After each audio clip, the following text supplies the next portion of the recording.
अस्सलाम वालेकुम नाज़रीन, मैं मोहम्मद असलम हुसैन सियासत की खबरों में आप सबका इस्तकबाल करता हूँ। रियासत तेलंगाना के दारुल शहर हैदराबाद की पुरअमन फिजा को मुकद्दर करने की कोशिश करते हुए बाज़ अनासिर की जानिब से पुराने वीडियोस वायरल करने के बाद अब ताज़ा तौर पर पाकिस्तान के हैदराबाद के वीडियो को हैदराबाद डेक्कन का जाहिर करते हुए वायरल किया जा रहा है। इन दिनों सोशल मीडिया पर एक वीडियो तेज़ी के साथ गश्त कर रहा है, जिसमें देखा गया है कि शान रिसालत सल्लल्लाहु अलैहि वसल्लम में गुस्ताखी करने वाले शख्स के खिलाफ कार्रवाई का मुतालबा करते हुए इसके घर का घेराव किया गया है। इस वीडियो में देखा गया है कि अवाम गुस्ताख रसूल सल्लल्लाहु अलैहि वसल्लम के घर के सामने जमा हैं और हंगामा कर रहे हैं। ये वीडियो सोशल मीडिया पर बड़े पैमाने पर वायरल किया जा रहा है और बताया जा रहा है कि इस वीडियो का ताल्लुक हैदराबाद डेक्कन से है, जहां बीजेपी के रुकन असेंबली टी राजा सिंह के शान रिसालत में मुतनाज़ा रिमार्क्स पर यह हमला किया जा रहा है। वायरल वीडियो में यह दावा करने की कोशिश की जा रही है कि हिंदुओं की हालत तो देखो, आज़ाद भारत में हिंदुओं की हालत, हिंदुओं पर हमला जैसे हैशटैग इस्तेमाल किए जा रहे हैं। ये भी कहा जा रहा है कि इस तरह की हरकतों से भारत इस्लामी मुल्क बनने जा रहा है, ऐसे लोग हिंदुओं का कत्ल कर रहे हैं। इस वीडियो में ओवैसी को गिरफ्तार करो, राजा सिंह को रिहा करो जैसे हैशटैग भी इस्तेमाल किए जा रहे हैं। इस वीडियो में देखा गया है कि हुजूम एक घर पर हमला कर रहे हैं, बाद में पुलिस इस हुजूम को मुंतशिर कर रही है। ताहम ये वीडियो हैदराबाद डेक्कन का नहीं बल्कि पाकिस्तान के हैदराबाद सिंध का है। इस वीडियो को पाकिस्तानी सहाफ़ी नायला इनायत ने 22 अगस्त को पोस्ट किया है। उन्होंने अपने ट्वीट में यह भी बताया कि सफाई करने वाले मुलाजिम अशोक कुमार ने कुरान मजीद की बेहुरमती की और पाकिस्तान में तौहीन मजहब एक्ट की खिलाफ वर्जी की, जिस पर सिंध की हुकूमत ने अशोक कुमार के खिलाफ एक मुकदमा दर्ज किया है।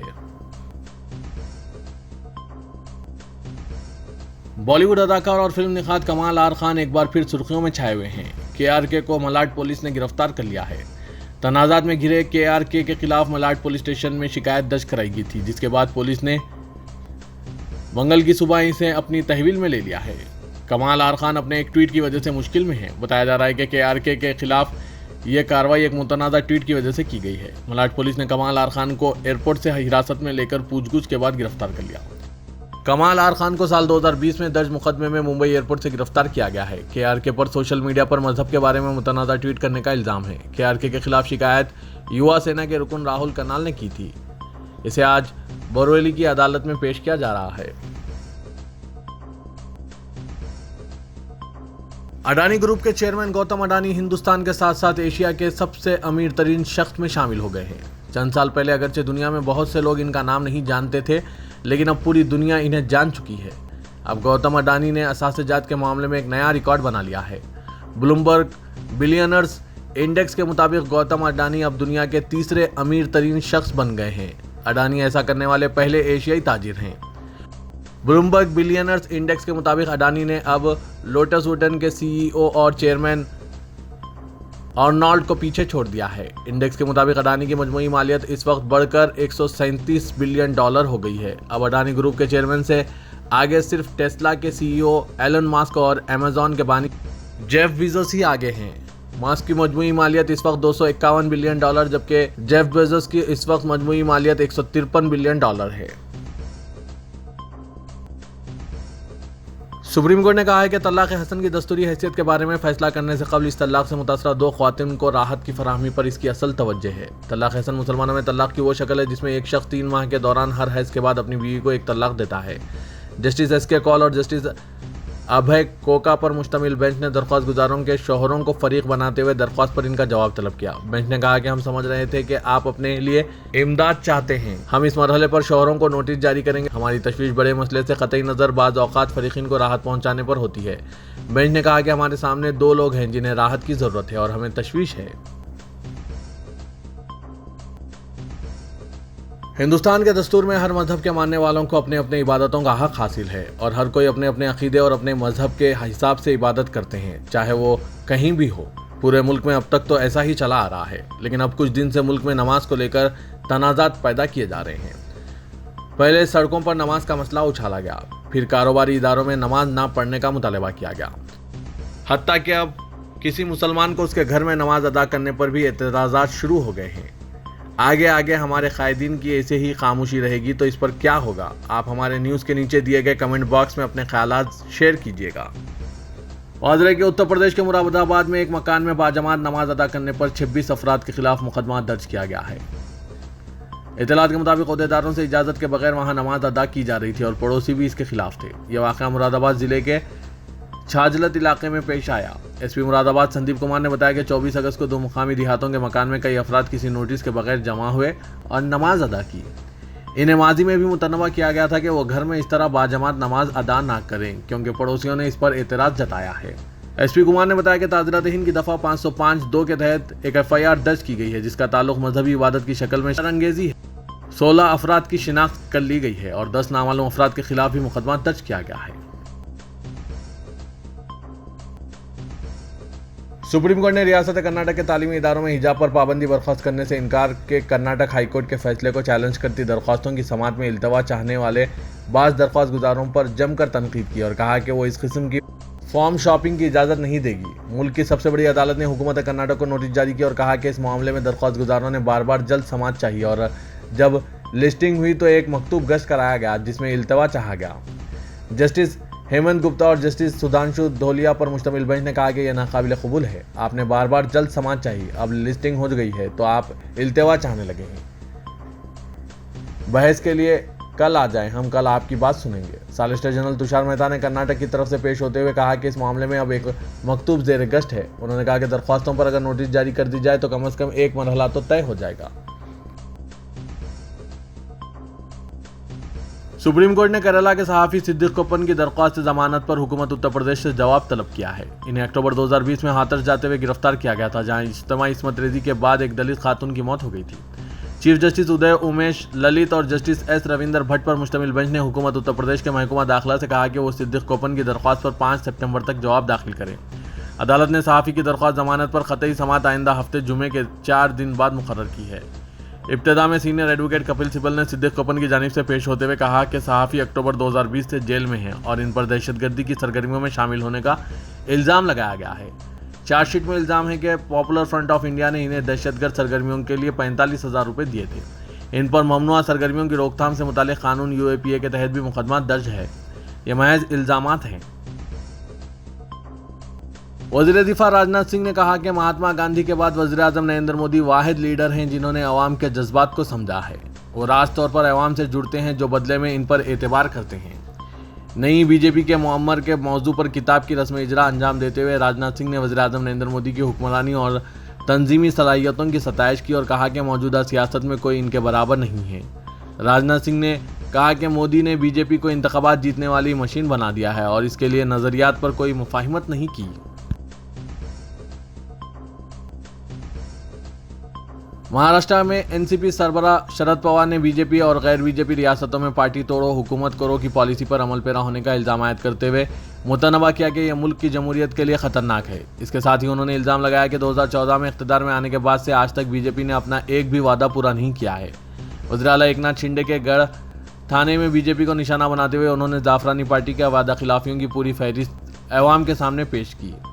BJP की वादा खिलाफी और अपोजिशन की हुकूमतें गिराकर गैर जमहूरी तरीके से BJP की हुकूमत बनाने की साजिशों को बेनकाब करने के लिए शरद पवार ने रियासत गिर सतह पर अवाम को बेदार करने के लिए मुहिम का आगाज़ किया है। इस मौके पर उन्होंने बिल्किस बानो के मुजरिमीन को रिहा करने की भी मजम्मत की और इसे मोदी हुकूमत का ख्वातीन के तहफ़्फ़ुज़ के तई असल चेहरा करार दिया। दुबई में इतवार को हिंदुस्तान और पाकिस्तान मैच के दौरान हिंदुस्तान की बेहतरीन कारकर्दगी पर तिरंगा लहराने की पेशकश को ठुकराने पर अमित शाह के बेटे जय शाह तनकीदों की जद में आ गए हैं। वाज़ेह के इतवार को इनका एक वीडियो तेज़ी से शेयर किया गया जिसमें मैच के दौरान एक शख्स इन्हें तिरंगा लाकर दे रहा है ताकि स्टेडियम में मौजूद दीगर हिंदुस्तानी शायकीन की तरह वो इसे लहराएंगे, मगर उन्होंने इसे लेने से इनकार कर दिया। जयराम रमेश ने इस वीडियो को शेयर करते हुए ट्वीट किया है कि मेरे पास पापा हैं, तिरंगा अपने पास ही रखो। मगरबी बंगाल की वज़ीर आला ममता बनर्जी ने BJP को मुतनबा किया कि इनकी पार्टी के लीडरों के खिलाफ मुकदमात और गिरफ्तारियां करके इनकी हुकूमत को गिराने का ख्वाब कभी भी पूरा नहीं होगा। उन्होंने कहा कि अगर BJP के पास हिम्मत है तो मुझे गिरफ्तार करके देख ले। ममता बनर्जी ने इल्ज़ाम लगाया कि मरकजी एजेंसी और मेंबरान असेंबली की खरीदो फरोख्त के जरिए मेरी हुकूमत को गिराने की तैयारी की जा रही है। आसाम हुकूमत शिद्दत पसंदी सरगर्मियों का हवाला देते हुए रियासत में मुसलसिल मदरसों को मुनहदिम कर रही है। इस सिलसिले में आज बारापीटा जिले में इंतजामिया ने रियासती पुलिस और नीम फौजी दस्तों की मौजूदगी में ढाकालिया पाड़ा में वाक़े मुजाहिद आज़ादी के नाम से मौसूम शेख उल हिंद महमूद उल हसन जामे अल हुदा इस्लामिक एकेडमी मुनहदिम कर दिया। इन्हदामी कार्रवाई की तस्दीक करते हुए वज़ीर आला हिमंत बिस्वा शर्मा ने कहा कि ये दूसरा मदरसा है जिसे हमने आसाम में मुनहदिम कर दिया है, क्योंकि इन इदारों को दहशतगर्दी के मरकज़ के तौर पर इस्तेमाल किया जा रहा था। ये मदरसे पर इल्ज़ाम लगाया गया है। मदरसे के बानी मोहम्मद समन उर्फ सैफुल इस्लाम हारून रशीद पर इल्ज़ाम है कि वो गैर कानूनी तरीके से हिंदुस्तान में दाखिल होकर एक मुकामी लड़की से शादी की और सन 2019 में एकेडमी कायम किया। इनका ताल्लुक बांग्लादेश के ज़िला नारायणगंज से बताया जा रहा है। वहीं पुलिस ने इन्हें शिद्दत पसंदी के इल्ज़ाम में मार्च में गिरफ्तार किया था। पुलिस ने शिद्दत पसंदी के मामले में और मजीद 4 दीगर शख्स को भी मुख्तलिफ दफात के तहत गिरफ्तार किया है। सऊदी अरब में गुज़श्ता रोज़ तमाम स्कूलों में नए तालीमी साल का आगाज हुआ। मुमलिकत भर के 33,500 स्कूलों में 50 लाख से ज़्यादा तलबा की वापसी हुई है। वज़ीर के सऊदी वज़ारत तालीम ने कहा था कि कोरोना पाबंदियों के खात्मे के बाद नई तालीमी साल के दौरान मुमलिकत में तमाम निजी और प्राइवेट स्कूल बाकायदा खोले जाएंगे। तलबा और असातिज़ा को हाज़िरी देना होगी और ऑनलाइन तालीम नहीं होगी। वज़ारत ने ट्विटर पर एक ट्वीट के ज़रिए अपने अकाउंट पर तलबा की तस्वीर शेयर की और लिखा कि मुमलिकत के मुख्तलिफ रीजन्स और गवर्नरेट्स में तलबा ने खुशी और संजीदगी के साथ तालीमी साल के पहले दिन की शुरुआत की है। मुल्क में गैर बीजेपी हुकूमतों के खिलाफ कौमी तहकीकाती एजेंसियां CBI, ED और इनकम टैक्स सरगर्म रोल अदा कर रही है। वज़रा और पार्टी के दूसरे अरकान को नोटिसें दी जा रही है। इन्हें पूछताछ के लिए तलब किया जा रहा है। बदउनवानियों और बेकायदगियों, रकमी लेन देन के मामलात में जेल भी भेजा जा रहा है, लेकिन डबल इंजन वाली बीजेपी रियासतों में कौमी तहकीकाती एजेंसियां कहीं नजर नहीं आ रही है, जो सियासी हलकों में मौजू बहस बनी हुई है। कर्नाटक में एक रुकन असेंबली ने कहा कि चीफ मिनिस्टर का ओहदा 2,500 करोड़ रुपए में फरोख्त हुआ है, लेकिन तहकीकाती एजेंसियों ने इसको फरामोश कर दिया। हफ्ते को बीजेपी के कौमी सदर JP नड्डा ने हनुमाकुंडा में एक जलसे-आम से खिताब करते हुए तेलंगाना में TRS हुकूमत पर बदउनवानियों में डबल होने के इल्जामात लगाए हैं। TRS के वर्किंग प्रेसिडेंट व रियासती वजीर KT रामाराव ने इस पर रद्दअमल का इजहार करते हुए बीजेपी के सदर नड्डा को मशवरा दिया कि वो पहले अपना मुहासबा करें। कर्नाटक की डबल इंजन हुकूमत में मौजूद बीजेपी के रुकन असेंबली ने चीफ मिनिस्टर बनने के लिए 2,500 करोड़ रुपए देने की ज़रूरत होने का दावा किया है। आपकी हलीफ CBI और ED अब कहाँ हैं? इन्हें यह सब क्यों दिखाई नहीं दे रहा है? जो रिमार्क्स करते हुए KTR ने एक ट्वीट किया। कमिश्नर पुलिस हैदराबाद CV आनंद ने चीफ जस्टिस तेलंगाना हाईकोर्ट अजिल भोयान से मुलाकात की। बताया जा रहा है कि मुलाकात आइंदा माह मुनक़िद होने वाले गणेश विसर्जन और राजा सिंह के वकील करुणा सागर की सिक्योरिटी के लिए दरख्वास्त से मुतालिक थी। मौसूख ज़राए ने बताया कि CV आनंद ने चीफ जस्टिस से मुलाकात के दौरान इन्हें वाकिफ कराया कि हाईकोर्ट की जानिब से हुसैन सागर टैंकमेंट में प्लास्टर ऑफ पेरिस यानी POP के गणेश मूर्तियों के विसर्जन पर पाबंदी से पेश आने वाली दुश्वारियों के बारे में इन्हें वाकिफ कराया।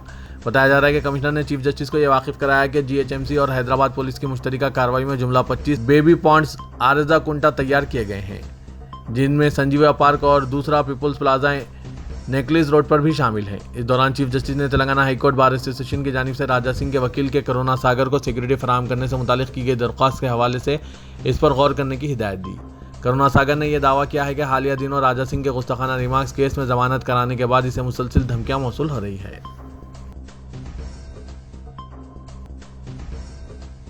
बीजेपी से मुअत्तल शुदा रुकन असेंबली मलून टी राजा सिंह के एडवोकेट के करुणा सागर को सिक्योरिटी फराहम करने की दरख्वास्त के साथ तेलंगाना हाईकोर्ट के वकील ने चीफ जस्टिस अजिल भोयान को याददाश्त हवाले की। बार काउंसिल तेलंगाना के अरकान ने चीफ जस्टिस को बताया कि राजा सिंह के मुकदमे की पैरवी के नतीजे में करुणा सागर को धमकियां दी जा रही है। चंपापेट से ताल्लुक़ रखने वाले करुणा सागर ने शिकायत की कि इन्हें जान से मारने की धमकियां दी जा रही है और नामालूम अफराद इन्हें फ़ोन पर यह धमकियां दे रहे हैं। राजा सिंह की जमानत पर रिहाई की पैरवी के बाद से ये धमकियां मिल रही है। करुणा सागर ने चीफ जस्टिस को राजा सिंह के मुकदमे की तफसीलात से वाकिफ कराया। उन्होंने कहा कि पुलिस स्टेशन सईदाबाद में 2 शिकायत दर्ज कराई गई और पुलिस ने इन एक शिकायत पर मुकदमा दर्ज किया है। करुणा सागर ने 26 अगस्त को हाईकोर्ट के अहाते में नामालूम शख्स की जानिब से इन्हें मुस्तइल करने की कोशिश का इल्ज़ाम आयद किया और कहा कि पुलिस स्टेशन चारमीनार में शिकायत की गई, लेकिन अभी तक मुकदमा दर्ज नहीं किया गया। चीफ जस्टिस से दरख्वास्त की गई है कि वह सिक्योरिटी फराहम के लिए ज़रूरी अहकाम जारी करें। तेलंगाना के वज़ीर आला के चंद्रशेखर राव ने ऐलान किया कि मरकज़ में आइंदा हुकूमत किसानों की होगी और मुल्क भर के किसानों ने बीजेपी हुकूमत को उखाड़ फेंकने का फैसला कर लिया है। केसीआर ने कौमी सियासत में अहम रोल अदा करने का फिर एक मरतबा इशारा दिया और कहा कि 26 रियासतों से ताल्लुक़ रखने वाले किसानों के नुमाइंदों ने इनसे ख्वाहिश की है कि कौमी सियासत में हिस्सा लें। चीफ मिनिस्टर ने पहली मरतबा बीजेपी मुक्त भारत का नारा दिया है ताकि तकसीम करने वाली ताकतों से मुल्क का तहफ़्फ़ुज़ किया जा सके। पेद्दापल्ली में कलेक्ट्रेट की नई इमारत के इफ्तिताह के बाद खिताब करते हुए चीफ मिनिस्टर के चंद्रशेखर राव ने बीजेपी को सख्त तनकीद का निशाना बनाया। उन्होंने कहा कि मुल्क भर में गुजरात मॉडल पर अमल करने का वादा करते हुए बीजेपी ने आवाम के साथ धोखा और फरेब किया है। धोखे के जरिए बीजेपी ने मरकज़ में इख्तिदार हासिल किया, लेकिन गुज़श्ता 8 सालों में आवाम की भलाई का कोई काम अंजाम नहीं दिया गया। महंगाई में गैर मामूली इजाफा, पेट्रोल, गैस और डीजल की कीमतों में इजाफा और अशिया ज़रूरिया पर जीएसटी के नतीजे में अवाम का जीना मुश्किल हो चुका है। महात्मा गांधी की रियासत गुजरात में नशाबंदी का ऐलान किया गया, लेकिन वहां नकली शराब पीने से 75 अफराद की मौत वाक़ हुई है। उन्होंने कहा कि बीजेपी ने हर सतह पर अपनी नाकाम कारकर्दगी के जरिए अवाम पर बोझ आयद किया है। तेलंगाना पुलिस की जानिब से अजला, जगतियाल, कोरटला और निजामाबाद के मुस्लिम नौजवानों को हरासा करने की शिकायतें वसूल हो रही है। सलमा नामी खातून को नोटिस दी गई और दीगर 5 मुस्लिम ख्वातीन के खिलाफ भी मुकदमा दर्ज किए गए। कई मुस्लिम नौजवान पुलिस के डर और खौफ से रूपोश हो गए हैं या राह फरार इख्तियार कर लिए हैं। पॉपुलर फ्रंट ऑफ इंडिया कोई ममनुआ तंजीम नहीं है, लेकिन इस तंजीम के नुमाइंदों या इनके हामी नौजवानों के अलावा दूसरे ऐसे नौजवानों को जिनका इस तंजीम से कोई ताल्लुक नहीं है, इन्हें भी पुलिस की जानिब से हरासा करने की कई एक शिकायतें वसूल हो रही है। गैर कानूनी कार्रवाइयों में मुलविस होने वालों के खिलाफ कार्रवाई करने पर कोई एतराज़ नहीं है, लेकिन जिन नौजवानों का ऐसी सरगर्मियों से कोई ताल्लुक नहीं है, इन्हें भी हरासा और परेशान करना मुनासिब नहीं है। पुलिस आवाम की मुहाफिज होती है, मगर उसी पुलिस पर हरासा करने के इल्ज़ाम आयद हो रहे हैं।